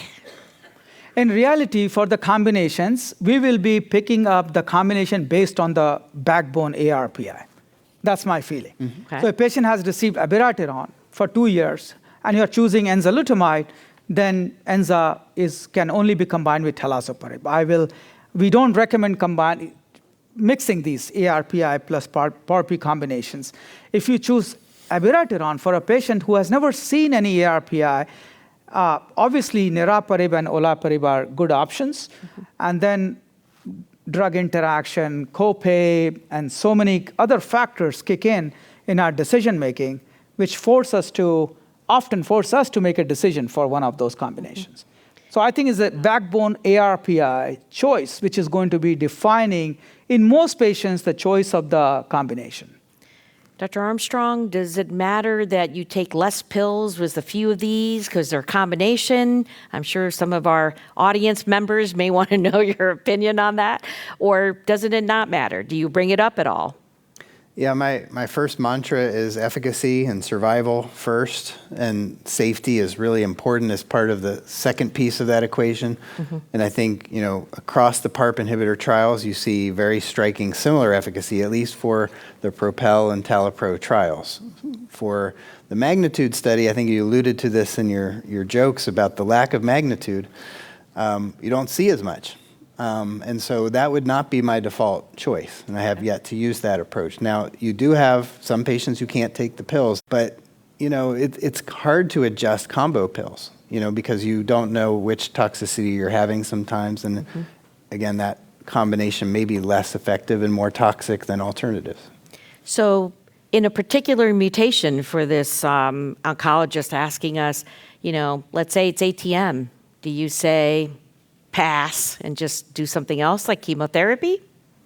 Or, what's your next step, Dr. Armstrong? Yeah, so ATM is a DNA damage sensor. It's not really a homologous repair deficiency at all. Mm-hmm. It's included in this quote panel, but it really derives from signaling around DNA damage sensing. And we're developing new inhibitors that may be synthetic lethal with ATM carriers, and PARPs are not those. The objective response rate to PARP monotherapy in an ATM carrier is less than 10%, and the PFS is not great. And the FDA's own meta-analysis of the ARPI-PARPI combos in ATM carriers, the hazard ratio is very close to 1. Yeah. So not a strong synergy there. So we're looking for alternatives, enrollment of those patients on trials, and sticking with the proven therapies like docetaxel, cabazitaxel, PSMA lutetium, radium, CYP-T.